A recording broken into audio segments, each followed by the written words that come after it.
ఒక రోజులో 12 అవర్స్ మీ అందరికి 1 minute లో చూపిస్తే చూసేయండి. పొద్దున్నే వెళ్ళి స్నానం చేసేసుకొని ఇప్పుడైతే జుట్టు వేసుకుంటున్నా. నా జుట్టుతో నాకు సాగు వస్తుంది. రోజు ఒక్కొక్క జుట్టు వేసుకోవాల్సి వస్తుంది. ఈ రోజు వేసుకున్నాం అంటే బయటకు పోతాం కాబట్టి జుట్టు వేసుకోవాల్సిందే. ఇంక ఇప్పుడు నెక్స్ట్ మొత్తం అంతా రెడీ అయిపోయినా లిప్స్టిక్ ఒకటి పెట్టుకోలేను. చిన్నకలు పెట్టుకుందామని మా ఇంట్లో టిఫిన్ వచ్చి దోశ. ఒక దోశ చట్నీలో తినేసి కొంచెం మా వీరగానికి కూడా పెట్టేసి లాస్ట్ కి చక్కెర దోశ అయితే తింటాను నేను కంపల్సరీగా. మా వీరగానికి సెండ్ ఆఫ్ ఇద్దాం కదా అని పిలిస్తే వాడేమో పోయేపో అనుకుంటే వెళ్ళిపోయిన లోపలికి. కిందికి వచ్చి బండి చూస్తే మొత్తం అంతా తడిచిపోయింది. ఇంకా సీటు అద్దాలు మాత్రం రెండు తుడుచుకొని నేనైతే స్టార్ట్ అయిపోతున్నా. 2 నిమిషాల కన్నా నేను ఫోన్ పట్టుకొని బండి నడపలేను. బాయ్ గాస్, మళ్ళీ కలుసుకుందాం. ఫస్ట్ అయితే హైదరాబాద్ సైడ్ కి వెళ్ళిపోయినా. ఇక్కడ మస్తు పనులు అవుతున్నాయి. ఇవన్నీ అప్ప చెప్పేసుకొని నేను మళ్ళీ కుక్కడపల్లి సైడ్ కి వెళ్ళిపోతున్నా.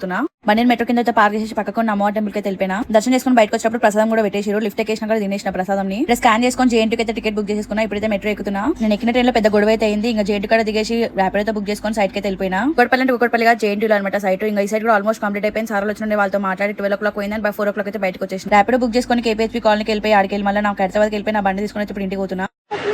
మా అన్నయ్య S24 అల్ట్రా ఫోన్ కొనంటే దానికి కేసు కొనుక్కొని ఇంకా ఇంటికి అయితే వెళ్ళిపోయినా. అన్నం తినేసి మంచిగా ఐస్ క్రీమ్ తినేసి లాస్ట్ కి మునగాకు పౌడర్ కూడా వేసిన దాని రెసిపీ పెడతా. బాయ్.